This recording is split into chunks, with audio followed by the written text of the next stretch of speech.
Here's a question that everyone's thinking about, but nobody wants to answer honestly.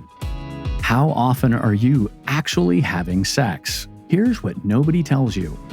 You've been asking the completely wrong question. There's this number floating around. You know the one. Society's little benchmark for a healthy relationship. Today, we're going to destroy that myth. But more than that, we're going to reveal something about desire that will completely change how you think about sex in your relationship. We're going to talk about why 80% of women can't orgasm the way we've been told they should. And the one thing you can start building today that will transform your sex life without adding pressure. If you've ever felt broken, out of sync with your partner, or wondered why the passion faded, this one's for you. Let's get real about what actually matters.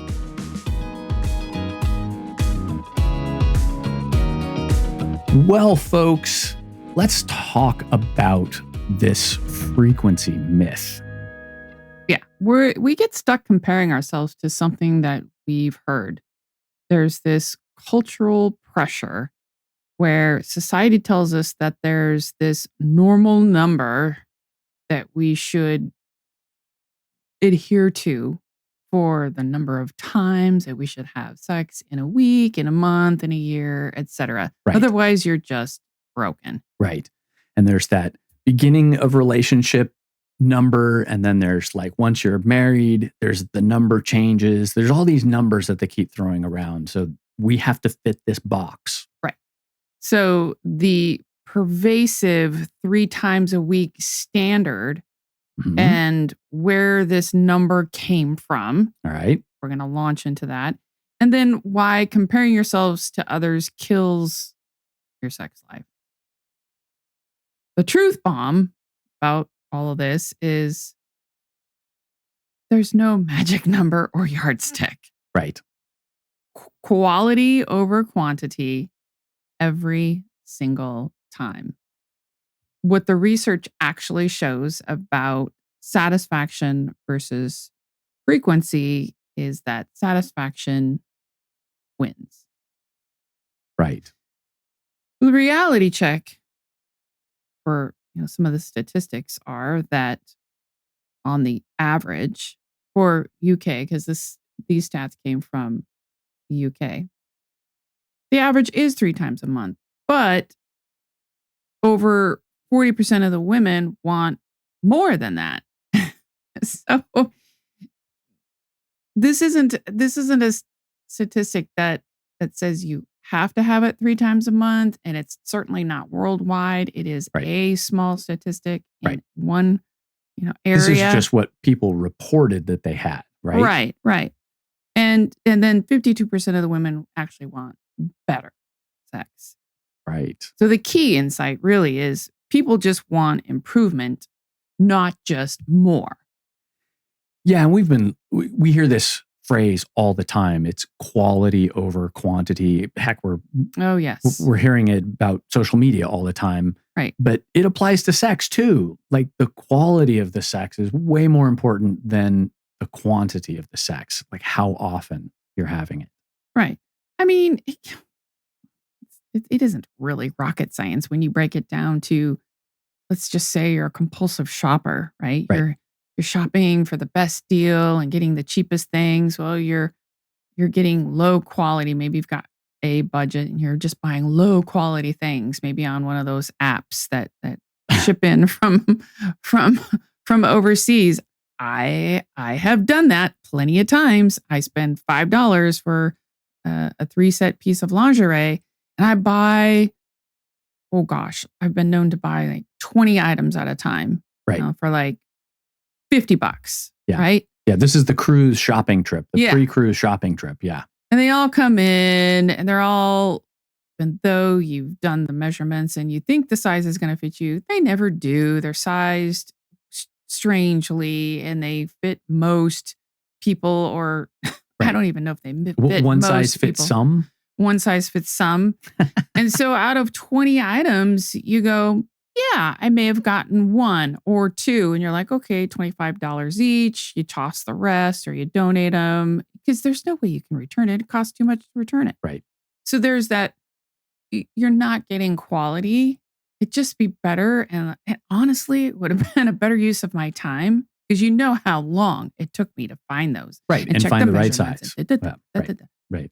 It would have been better just to go to a quality lingerie shop, try it on, get the one, spend $80 or $100 on it. Right. And have it. And get one amazing piece of lingerie. Yes. Right. That fits my body, that is just stellar. And it's quality. And it'll last for years. Right. So why are we having less sex? What's really getting in the way? Yeah. Let us know. Tell us, Ed. Yeah. So we'll just get to it. Modern life is really killing intimacy. And people are having less sex than in the past 2 decades because we are, as a whole, overwhelmed, stressed, constantly distracted. Huh? What? Really? Squirrel. Social media, jobs, phones, television, like everything is competing for our attention. And actually, I think this has traditionally been a statistic, and that's why married couples or couples with kids have less sex because they got just too much stuff going on. Oh, yeah. And what it really boils down to is you have no mental space left. Your give a fuck meter is depleted. There's nothing left. Yeah. You've got no mental capacity, physical capacity for any desire to merge. Yeah, it just got sucked out of you by life. Yeah. And the noise. Yes. I understand this 100%. So then you've got these mental blocks, right? Mental distractions equals less arousal, which equals less desire. You've got day-to-day worries and stress. It impacts your body's response because stress hormones, not good. Yeah. Yeah. The cortisol, right? Yeah. Not good for body responses.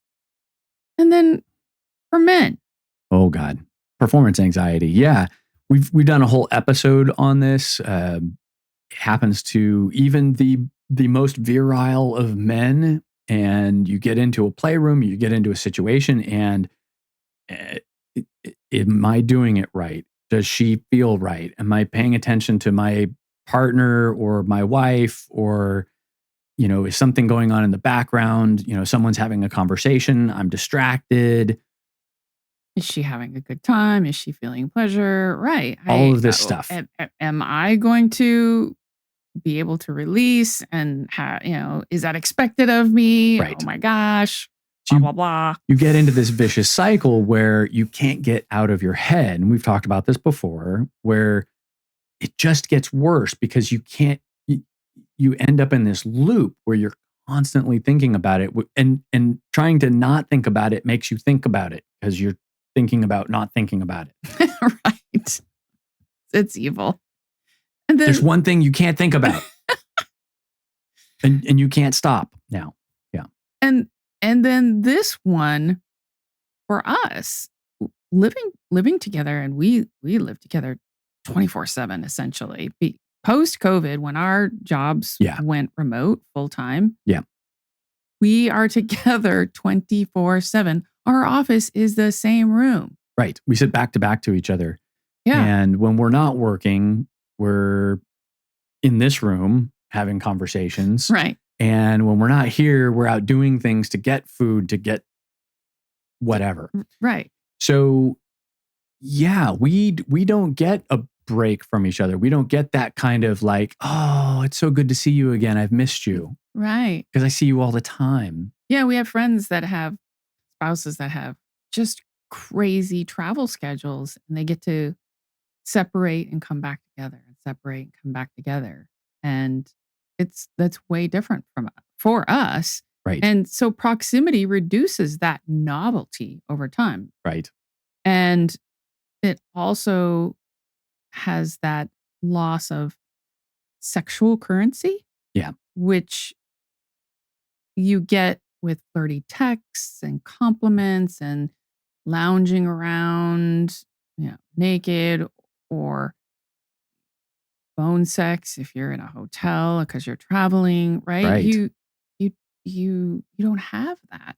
Yeah. Yeah. It's silly to sit on opposite ends of the couch and text each other, sexy messages. It just doesn't have the same ring to it. And, we're working. And so all I have to do is turn around and see you. And so you just don't think about that kind of stuff. And, I'll get up and walk past you and give you a little kiss on the head and things like that. You're very good at that. I like touching you, but it's still not quite the same as having that separation to kind of create a little bit of longing. Right. And yeah, we've seen it kind of affect our sex life and our relationship. Yeah. And then those relationship roles, they tend to become too defined. Right. Who's the instigator? Who's the person who's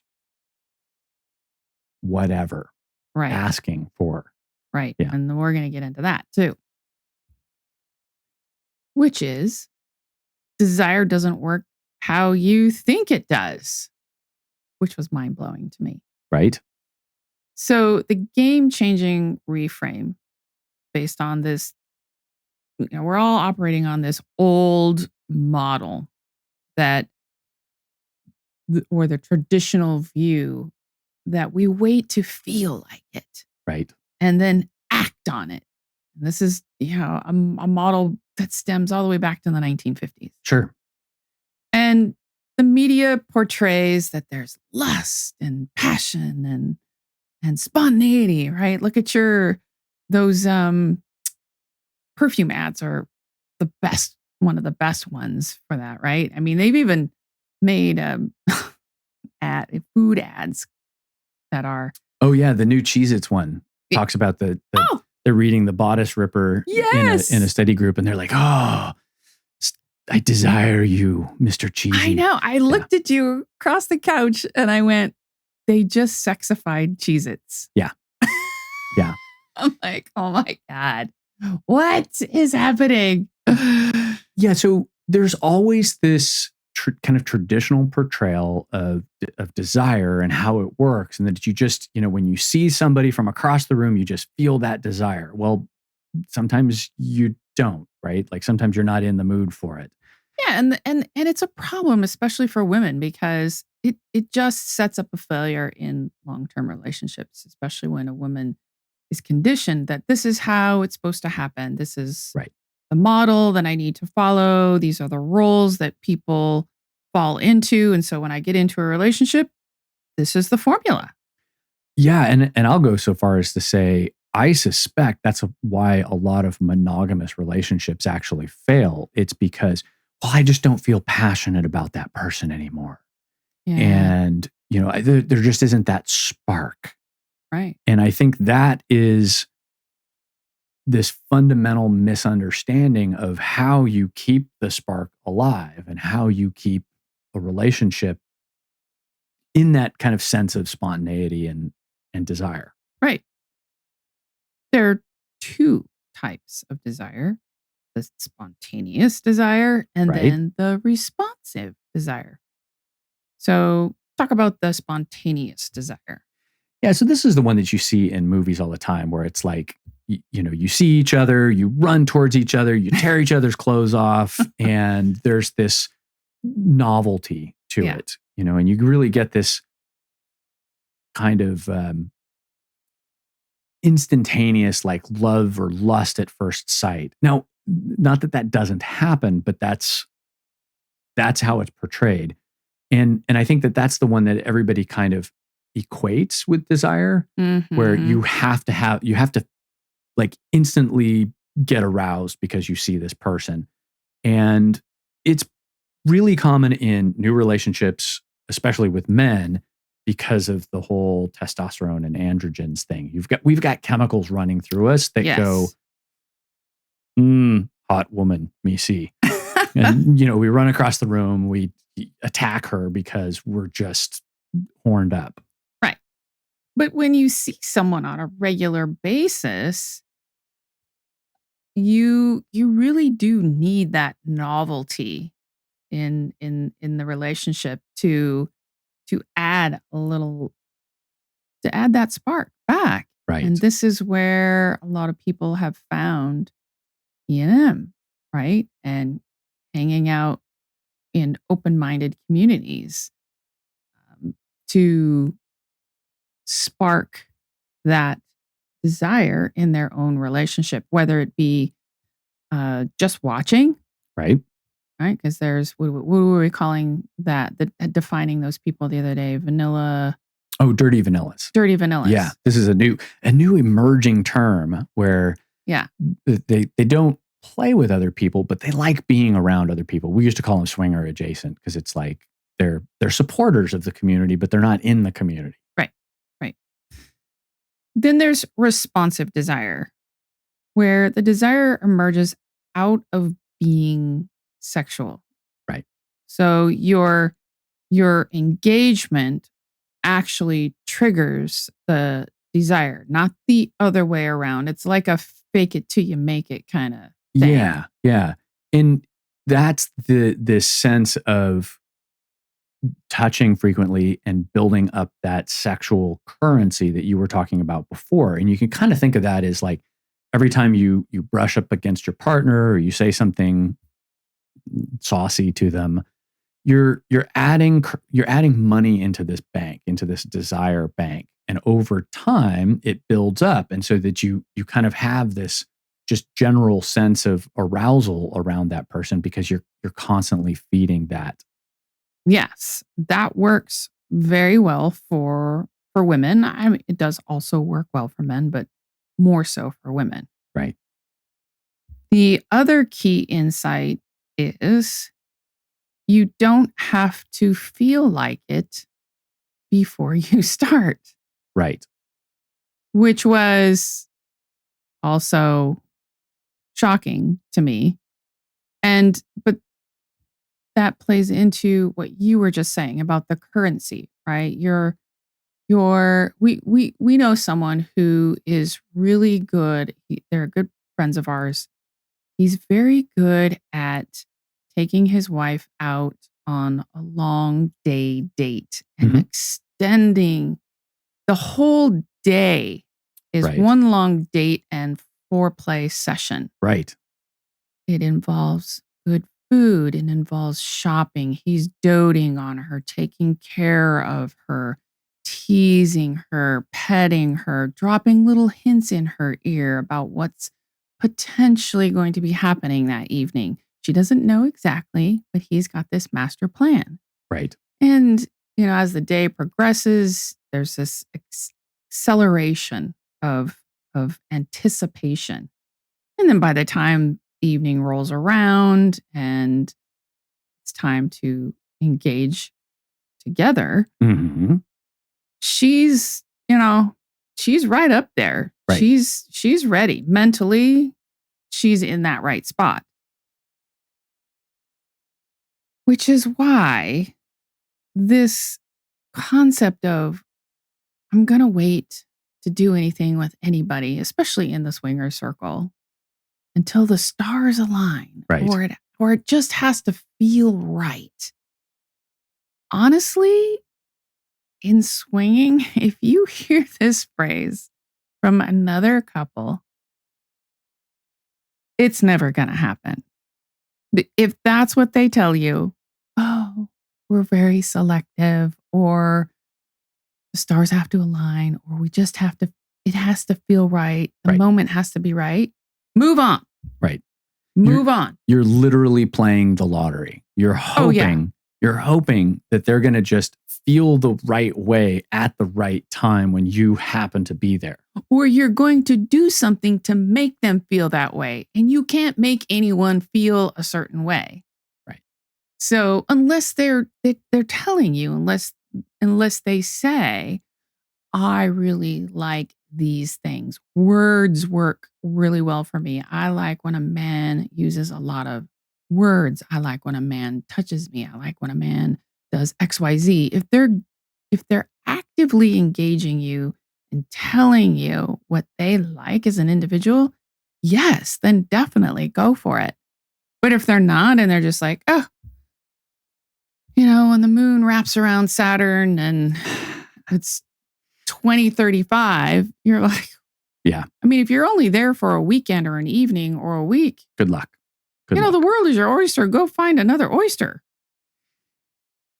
We found that kind of same room and parallel play and kind of that whole puppy pile thing. Oh, yes. Just being in the playroom worked really well for us because you're kind of, once again, you're surrounding yourself by that sexy environment and you're involved in it. You're in it. And so you starts to kind of rub off on you. I mean, sometimes literally it rubs on you.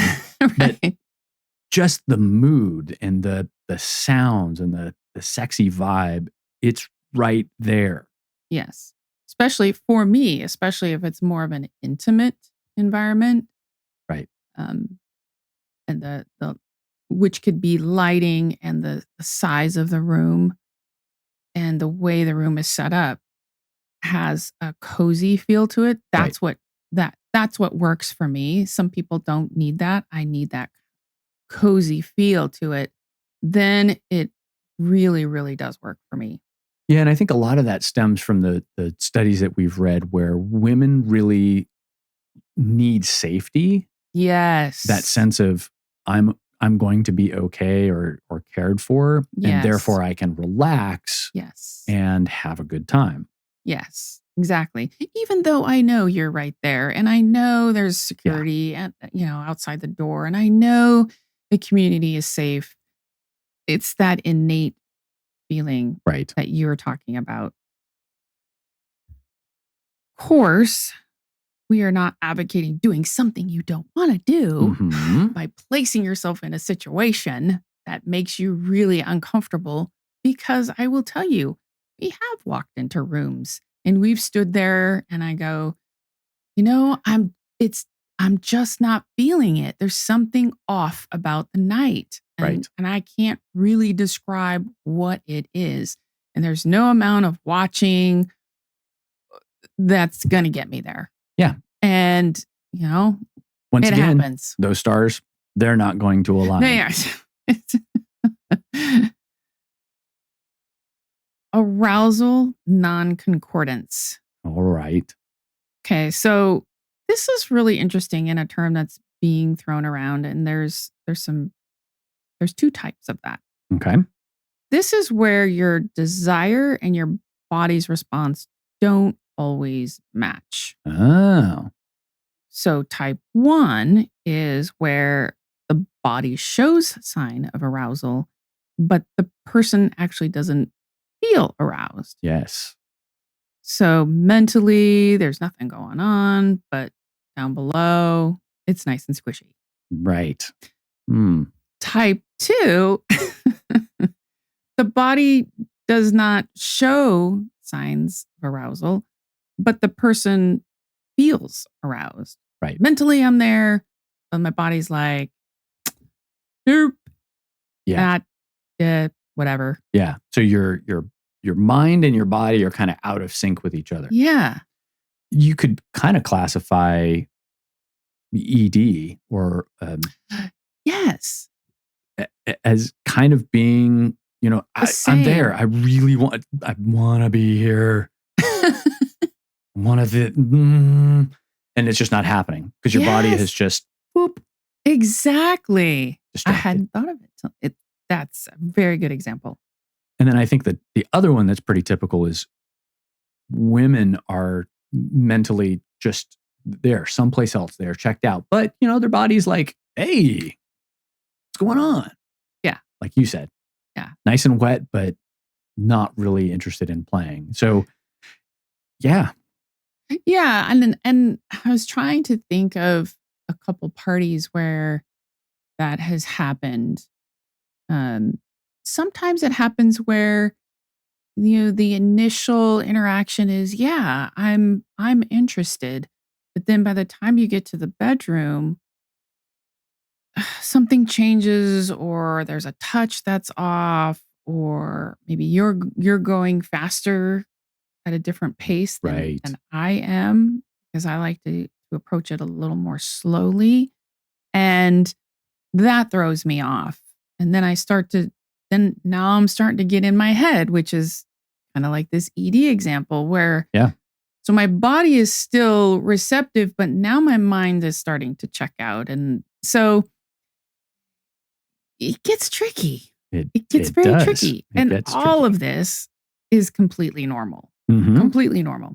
And if you feel this way and you have the presence of mind in the moment, and the way when I say that, that's when I mean you're very aware. You haven't been drinking, you haven't been doing any drugs, and you can kind of see outside of all the oxytocin and other hormones that are raging through your body right now, to speak up for yourself and go, I'm done. I'm going to remove myself out of this situation. Right. It might be a little awkward for everybody involved, but I'm taking care of myself. Yeah, and I think this is the key consent conversation that a lot of people have a hard time with, which was, we're all in the room, and I just said yes because I'm a people pleaser, and I didn't want to, break the mood that everybody was feeling. And if you're not feeling it, you're not feeling it. And you really should give yourself a break out of that.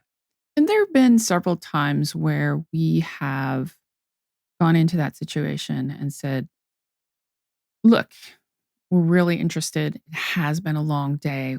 It's pretty late. We are a little tired and I've had a few drinks. Right. I'm very interested. But at some point during this interaction, I might pull the plug. I might feel like I'm just not there because I am. It's 2 a.m. We were in the sun all day. Yes. So please give me some grace if I pull the plug and I need to disengage. And it's a little bit of an insight ahead of time where people go, oh, yeah, no, sure, no problem, right? So you can kind of set them up as to where you're at. And honestly, if you don't set them up, if you say it in a nice way, people are very understanding. Even if you don't use a lot of words, people are usually really understanding. They're not going to bite your head off. Right. Or be disappointed and go, we're going to have to have a rain check on this because it's 2 a.m. and it's not working. Something's not working. It's not working. Whatever. Right. All right. Tell us how we build the sexual currency. Yeah. So here's some practical strategies that actually work for banking that sexual energy. And let's talk about what sexual currency is first. So think of it as that charge, that spark that we keep talking about that's very vague and very Hollywood that you feel between you and your partner or you and a potential partner. And that spark over time declines. The new sexy smell kind of wears off, if you will. Right. You get familiar with things, you get into habits, and maybe you don't have the dishabituation where you have the distance or the separation where you kind of feel that longing or desire. Right. So that repetitive day in, day out of the relationship starts to really erode that currency. And it puts that pressure on the person who's typically been the initiator. Right. Which is that role that you've defined in your relationship, which can change. It can switch if you have that conversation. And that's the hard part too, is you start to feel this decline. And if you're the initiator, you feel like they're not interested. So you feel awkward initiating, and they're not initiating because they've never had that role. Right. So that's never going to happen. Right. And then the other person, the initiator, feels rejected. Right. I know. It becomes this very sad kind of loop. I know. So how do you increase this sexual currency, this spark? How do you get it back? And this is what you guys have all been waiting for. This is what we teased at the beginning. Do things like this. Kiss more. Kissing is a huge desire builder. We talk about it in our episodes. We've done some kissing episodes. We even did a seminar at one of our conferences, one of the swinger getaways, where we talked about how important and how intimate and how sexy kissing is. Yeah. And I think a lot of people don't use that tool well enough, often enough. Right. It's so important because you're right in somebody's face and there's all kinds of nerve endings going on. And it's not penetrative sex, right? So you're not like jumping too far ahead. We're all used to it. And it's kind of sweet too. So it doesn't have to be like jump on them and stick your tongue down their throat. It can be very gentle and it warms up very quickly. So kissing's very good. You can schedule physical intimacy. So not sex, not like we will have sex on Wednesdays because it's business day. Things like cuddling. Make time with your significant other to cuddle with them, sit with them, take baths together. Now, we're not huge advocates for bathtubs. We watch all the home remodel shows and just have a fit every time we see a bathtub. We're like, nobody ever uses bathtubs. Well, if you have one, use it for taking baths together because it's kind of fun and intimate. Or if you have a hot tub, that's also a really good choice. And this one's talked about a lot, but we'll throw it in here too. And that's actually set up a date night with your long-term partner, your spouse.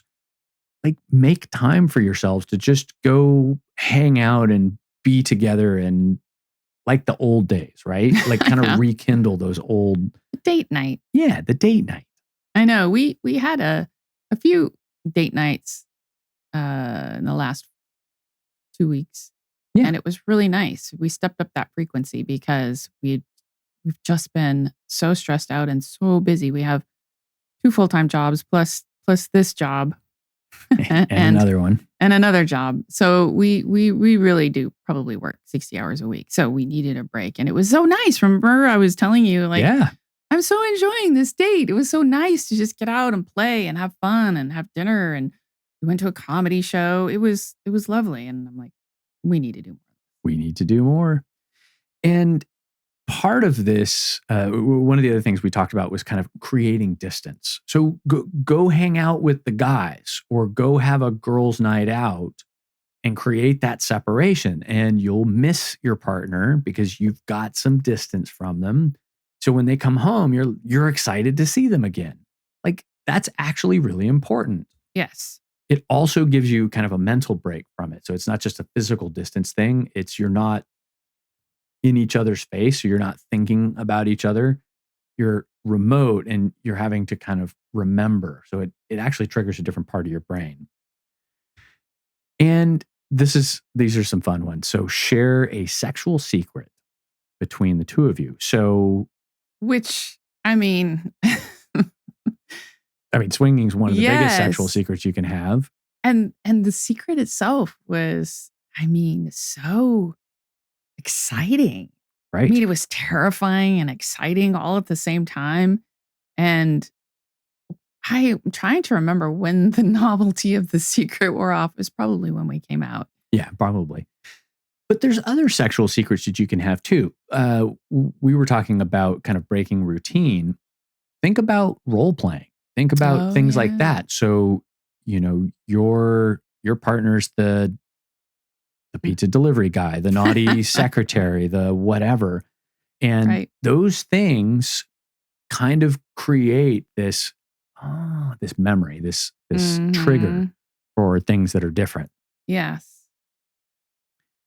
And of course, do things that make you feel desired. So do things that make you feel sexy and enjoy each other's space and your bodies and things like that. So, I don't know, maybe do like a nude cooking thing or there's some, lingerie Friday or something fun. You would cook naked with nothing but an apron sometimes. And I really did like that.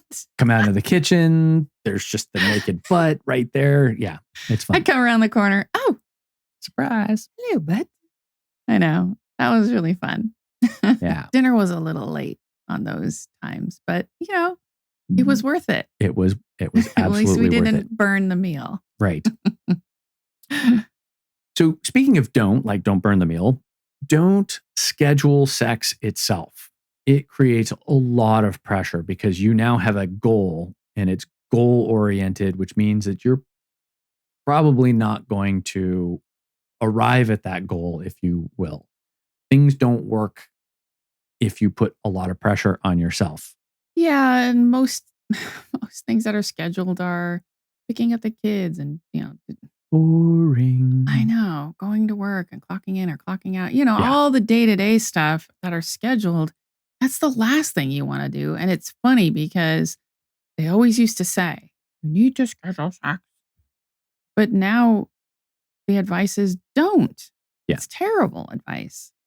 We talked about it earlier. So schedule things like intimacy and cuddling and things like that. The kind of the precursors, because there's no pressure with cuddling. That's easy. And then here's the other thing, and we talked about it before, but it's wait to feel it. So if you wait, it's never going to happen. Right. So don't wait. So don't wait. And try not to fall into these predictable initiation patterns. So, and this is going to be hard. This is probably the hardest one of the list. And that's try and break up who is the initiator for sex and who isn't. Right. We watched Caitlin V's show. Yes. I can't remember what it's called now. It's been a while. And there was one of the partners who always initiated sex. And the woman in that relationship always felt like it was being kind of put upon her. Yes. Like she had to say yes because he was initiating and therefore she had to say. So there was always this pressure because of this role dynamic that they had. And when they reversed it, it was this sense of when's it going to happen? There's this sense of anticipation. There's this sense of, I don't know what to expect. I don't know when is it going to, sneak up and attack me kind of a thing. Yes. So there's this anticipation for it. Yes. Which builds arousal, which is super good. They're super good. Super good. There was another couple in that same series that Caitlin V did where the woman was the initiator and she challenged the man to be the initiator. And it was very awkward for him. And so she assigned him, her advice was to step into a role. Right.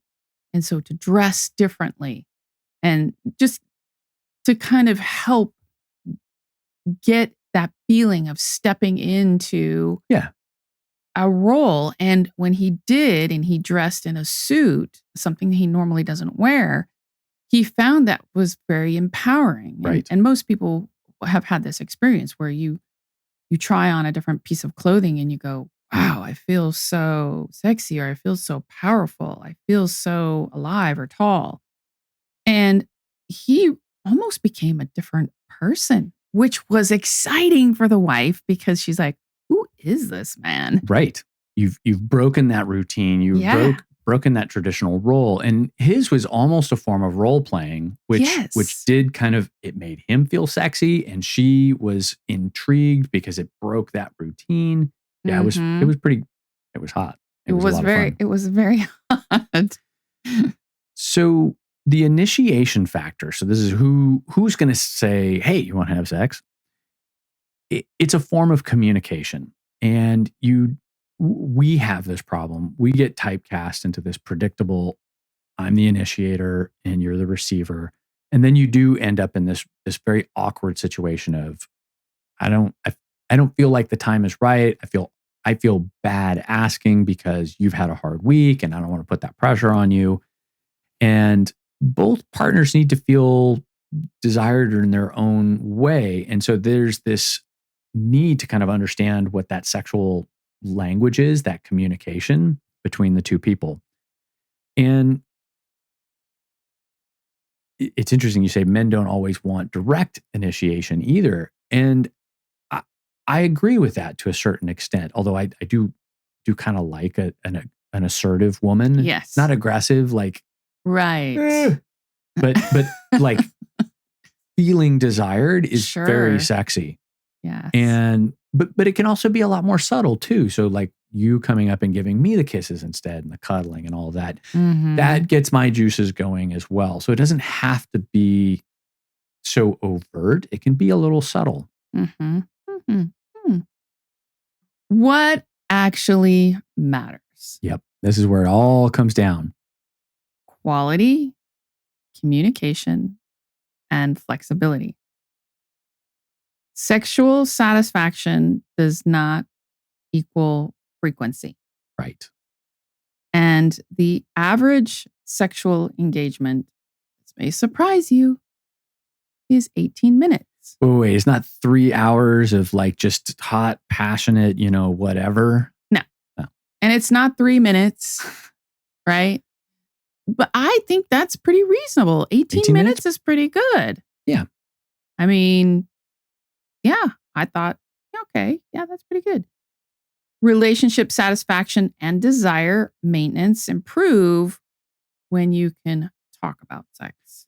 Yeah. And I think that that's really key. When we first started the lifestyle and actually had to talk about sex, Yes. like, because we had to talk about mechanically what was going to happen when we went to different places and what everybody's rules were and boundaries. Yes. We actually started having conversations about sex, what we wanted to do, what we didn't like, more of this, less of that. Yes. Yes. I loved those conversations. Those are some really good conversations. We should have more of those. We still do, but not to the level that we did because we've figured a lot out in 10 plus years, 11, 12 years. Right. And most people do find it difficult to discuss sex with their partner. I remember those early conversations were pretty awkward. Yeah. Some of them were. There were certain desires that I had, or certain concepts that I had a hard time communicating because I thought you would like leave me for them, or Right. and Like and having sex with other people. Yeah. Oh my God. Yeah. And sometimes we've heard from other friends who are in the community say that they've had conversations with their spouse that they're not acting on. For example, like one of our friends said he could easily be polyamorous. Right. But he knows his wife isn't. But he thought that was important to tell her. Yeah. And knowing her as well as he does, he felt safe. Right. Enough that she wasn't going to divorce him and leave him. But it was still nerve-wracking to disclose that. Yeah, it's very vulnerable to talk about Yeah. sex with your partner. It's one thing to talk about that kind of like spontaneous, desirable kinds of sex things, like, oh, I can't wait to do things with you, whatever that is. Yeah. But it's another to go, I kind of have a kink that I need to talk to you about. Yes. Or I really want to see this happen. Or who knows, right? There's any number of things that can come up. Yeah, and it's fun. That's what's fun about the lifestyle, is that you start to crack open in your mind, and your opportunities start to expand. You start to explore yourself. You grow sexually as an individual with your partner, and you discover each other again, and you start having these conversations, and things you didn't know about them before, all of a sudden and things that they didn't know they liked, they now like because they've seen something, or they had an experience doing something. There are plenty of times where I had an experience doing something that I didn't think I was going to like. And after that experience, I liked it. Right. But I didn't know what I didn't know because I'd never tried it. Yeah. And we've noticed this in the lifestyle too, where you didn't even know it was a thing, but then you saw it happen at a party and you were like, oh my God, I'd never really thought about that particular thing. So that whole combination of 3 or 4 people on a bed, you didn't know it was a thing, but then you see somebody doing it and you're like, I want to try that. That looks like a lot of fun. Exactly. I think all of this kind of boils down, this whole section, into creating a relationship culture where you can just openly talk about sex. And I think that's what most people find the lifestyle so appealing, is everybody can talk about everything and you're not going to get judged by it. You know, talking about anal sex, whether you like it, you don't like it, orgies, or, oh, I have this kink, and everybody's like, oh, do you now? Huh, that's fascinating. I've never tried that. Or I tried that once and it's not my thing. Right. But there's this general sense that you can talk about anything at any time with anybody and it's okay. Yes. I love that about the lifestyle. There is a gender script problem where PIV, which is penetrative sex. For those who don't know, that's the thing. Right. It is the dominant script, and it does suit the man better. Right. I will tell you, 80% of the women cannot orgasm vaginally. They need the clitoral stimulation to go hand in hand with that. Right. That's huge. I didn't know that. Nobody talks about that. Right? Nobody talks about that. And I have been at plenty of parties where there's a woman on the bed and the sounds are just emoting from her like crazy. Right. And she sounds and looks like she's having an amazing time. And it's just their orgasms are just flying around the room. It's hard to be in the room with somebody like that and go, wow, maybe I didn't really have a good time, or I'm not going to have a good a time as that. Yeah, the bar gets set really, really high for those easily orgasmic women. Right. And so then you think, wow, okay, then now there's this expectation that if I'm going to be in this room playing with this other person, that's what should happen. Right. No, as furthest thing from the truth. And usually an orgasm never happens. Probably 20% of the time. Yeah. But part of that too is that person doesn't know my buttons. Maybe I wasn't good at communicating what I wanted that time. Right. Maybe I was too tired. Maybe you're not warmed up enough. You haven't built up that sexual currency with that person. I got distracted. Something, right? There's all these factors because usually we're exhibitionists. And so there's a lot of stimulation going on. Right. Which is why I really do get why a lot of people like to close the door so they can remove that factor of distraction. Right. Women rank PIV as their least preferred form of sex. Right. What? Yeah. And men equally rate that as the most preferred form of sex. So we're already like Venus and Mars on this whole thing. I know. Crazy. I had no idea. And then the other interesting fact is the initiator experiences higher satisfaction. And that kind of makes sense because the initiator's thinking about it. So they're already halfway there. Yeah. They've like started it in their head. Okay. And so they're starting to gear up. That makes sense. So the other person's catching up to what's going to happen.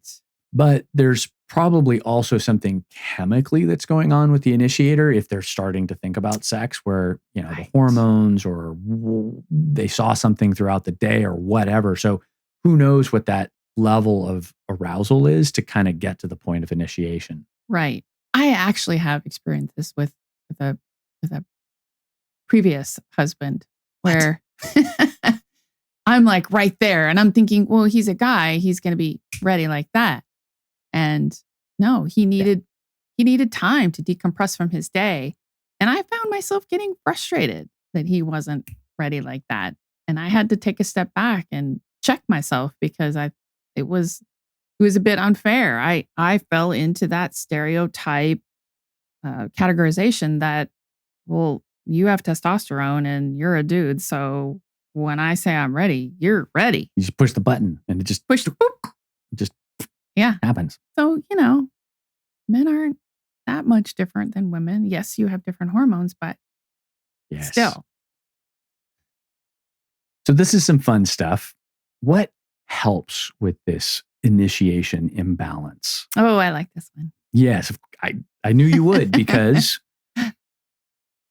there's some funny things in here that really aren't sex related. No. As an example, equality in household chores increases sexual satisfaction. So taking the trash out, doing the dishes, vacuuming for your partner is kind of sexy, even though it's not sexy at all. Right. It is. Because that's a thing that they're worrying about or stressing about or thinking about. It's occupying their brain. And the fact that someone took that load off of them and that they don't have to think about it, it gives them that sense of security. It gives them that sense of like, oh, that was very sweet of them, which kicks off all of those oxytocin chemical reactions for being cared for and feeling closer to somebody. Yes. And especially if your love language is acts of service, ding, ding, ding. Right. Also plays into that as well. Mindfulness engagement equals more orgasms. Mm-hmm. So, getting that brain going, whatever it takes. Being present in the moment, thinking about the thing that you're doing and not. Mm-hmm. Pushing boundaries and sexual experimentation. Talked about that earlier with role playing, kinks. Going to your first swinger party. Right. Even if you're not going to participate, just the act of going is enough to kind of create this, ooh, we're doing something naughty.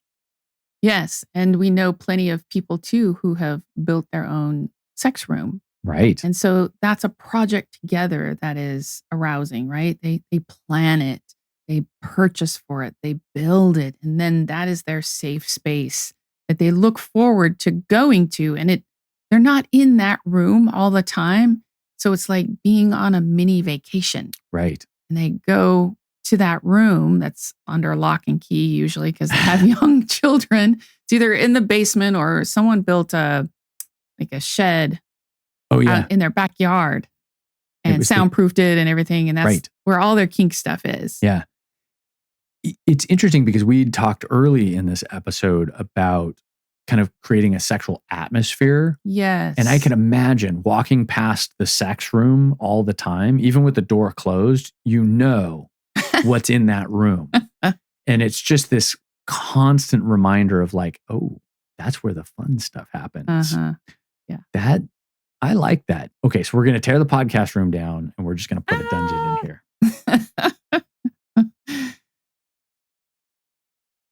Being able to renegotiate your sexual preferences. And I think this is important because desires change over time. Sexual preferences change over time.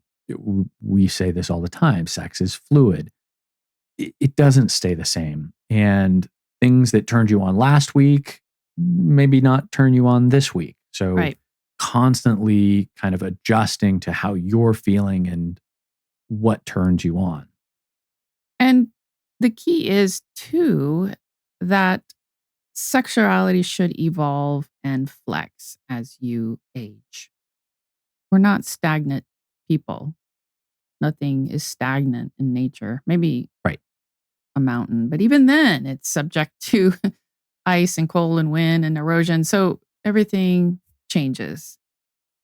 And you also need to be aware of those life stage reality checks, right? Because some of you have children and not really until your child is about 6 years old does your sexuality return back to normal? Because there's a Statistically, right. lot of time that's taken out of your normal routine for sex because you're caring for a young person and Right. they require a lot of energy. Yeah, a lot of attention. You're constantly worried about them because they're not self-sufficient yet, and that's a huge mental load, I think, for both partners, or at Mhm. least for one of them, which of course then creates this disparity in terms of responsibility. So, taking on some of that burden and kind of evening the load will also help too. Yeah, they're also in school by then, so that That helps helps too. too. Little nooner. Menopause disrupts things quite a bit. Yeah. Changes that need addressing. Sexual relationships need to grow and adapt. The big picture: reframing sexual health in relationships, getting real about monogamy. Humans are not biologically designed for monogamy. It's a social construct. Right. And open relationships are on the rise. I think, what did we read? Oh my gosh, like 7 years ago, that it was the swinger or open relationship community Mhm. is larger than the LGBTQ plus community. Right. As a whole, there's a higher percentage of the population who have either experimented with or experienced ethical non-monogamy in some form or another. Right. And the myth of finite love Right. is a lie. You can love friends, children, a partner, um, without depleting your vessel of love. Right. Right. This isn't it's not a cup that you pour out a little and somebody gets a little bit of love and somebody else doesn't. And this is why polyamory works for a lot of people, because it kind of creates its own fountain. Yeah. And the different forms of love also don't detract from each other. So you can have, you know, familial love with some people, but then sexual love with others. And we were worried when we first got into the lifestyle about it kind of taking the special out of our sexual relationship. And we didn't find that it did. The relationships we had with other play partners were not even close to being the same as our relationship. And if anything, it gave us great stories to talk about and experiences that we had together, which fueled that spontaneity and the spark in our own relationship. Exactly. Moving forward, focus on quality and connection, not counting. Right. Talk about where you want your sexual relationship to go. Build your sexual currency daily. Mm-hmm. Let go of those shoulds. Never should on yourself. And do not compare yourself to others. I still struggle with this. The comparison from time to time. I'm much better at it, but it does Yes. crop up. It's inevitable. It is. And embrace that responsive desire. And the last is, all of these things will be a big boost to your sexual positivity. Right. Right. So, in closing, my love, what are some of the key takeaways? Well, the most important takeaway is that there's no right frequency. So stop comparing yourself to something that Cosmopolitan said, where you're supposed to have sex 3 times a week. You could have one amazing blowout sex party a month. And if it was so amazing that you could live off of the vapors for that for a whole month, then great. You are probably having more satisfying sex than someone who's, banging one out 3 days a week. Right. Quality beats quantity every time. Having mediocre fast food sex, if you will, versus a nice 4-course meal, take the 4-course meal. Yes. Always better. Don't wait until you feel like it. responsive desire is normal. So build that desire up over time. And of course,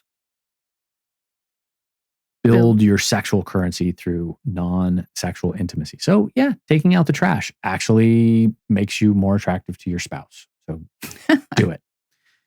Talk about sex like you talk about anything else. And I think this is the most important thing and what helped us the most. And that is just talk about it. Talk about it anytime you have a thought about it. And talking about it is also sexy. So just the act of opening up, but then talking about sexy things, it's kind of a turn on. So your call to action is check out Dr. Karen Gurney's book, Mind the Gap. Right. Very, very helpful, very informative. There's also a really good resource I want to point you towards, which is the Gottman Institute,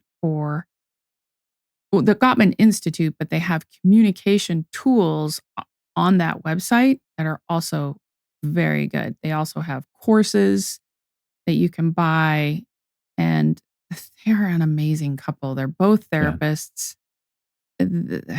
stellar human beings, and a wealth of fascinating information. Yeah.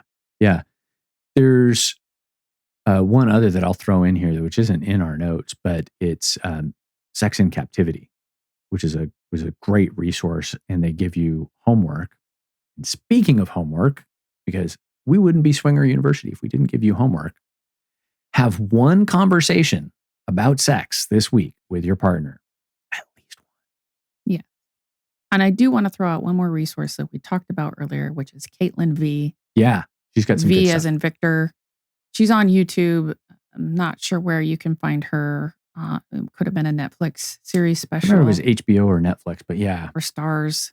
But find her. Also very great, amazing sex therapist. Right. Her content is phenomenal. Fun stuff. Final thought. The best sex life isn't about hitting a number. It's about creating the conditions where desire can emerge and connection can flourish. Thanks for tuning in. We appreciate you joining our community. And for those of you who are alive, thank you very much for joining us at this time. Don't forget your homework. Tell a friend about our show and leave a review and comment if you'd like, no matter what you do. Even just a little emoji down in the comment field is all good for us because it helps the algorithms. You can also leave us a voicemail at 916-538-0482, or you can visit swingeruniversity.com and you can send us a message there. You can even leave us a 90-second message and tell us with your own words, with your voice, what you think or what you want to give us feedback on. And no matter what, keep learning, keep growing, and keep it sexy.